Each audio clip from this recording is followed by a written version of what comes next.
we seem to talk about guns and shootings on this program. I mean, far more than I would have ever guessed. But it's almost it's almost impossible to ignore. I mean, it's just and at the same time, it's sort of sad.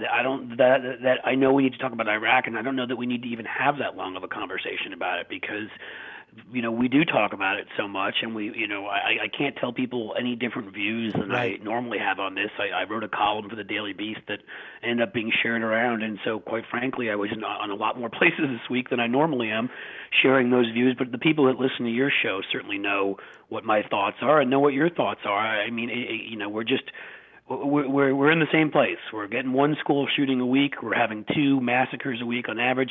There are people being shot every day in inner cities, in rural areas, accidentally committing suicide with guns that shouldn't be in the house.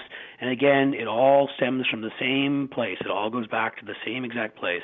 It is the advocacy of the National Rifle Association, paid off by arms dealers and bought off corrupt politicians, which includes about 98 or 99% of the Republican Party and a good, sadly, 15 to 20% at this point of Democrats who are blue dogs and are corrupt and wimpy too. And that's where we are. And everybody just needs to get out there, frankly, and kick their butts.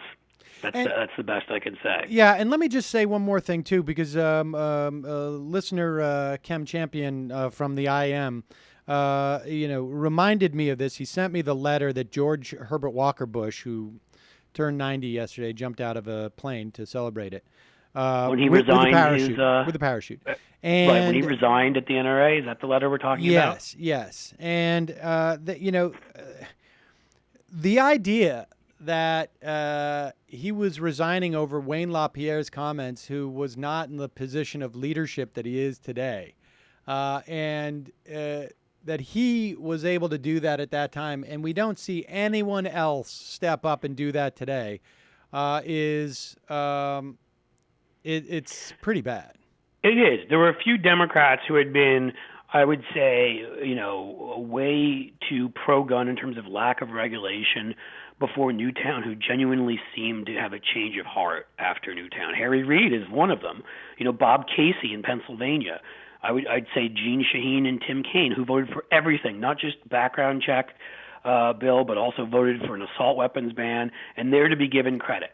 And there are a few Republicans who seem to have had some common sense, very few on those issues too. But for the most part, we haven't seen that kind of courage. I mean, what George Herbert Walker Bush resigned for was, the reason he resigned, that was in my article the other day, where I talked about why I consider the NRA responsible, because of the unhinged people that hear their rhetoric and take it seriously, because you're already dealing with mental illness and far-right agendas like the 2 in Las Vegas who executed those police officers and left a swastika and a "Don't Tread on Me" flag on them. And we're talking about already, so these are the types of people that hear Wayne LaPierre call members of the ATF who are only trying to do their job and prevent the proliferation of guns, for example. He calls them jackbooted thugs, and he says that Bill Clinton's a murderer, and he says that the government's trying to kill you, and black helicopters are coming for you, and the black president is coming and knocking on your door to take your guns. And these are all things that he said, every single one of the things I just said, if not in those exact words. And, they do this constantly, and they're never held accountable. People never point a finger at them and say, you encourage people that already are mentally unstable to pick up weapons that you then make sure they're provided with by blocking a change in laws. And that is the problem.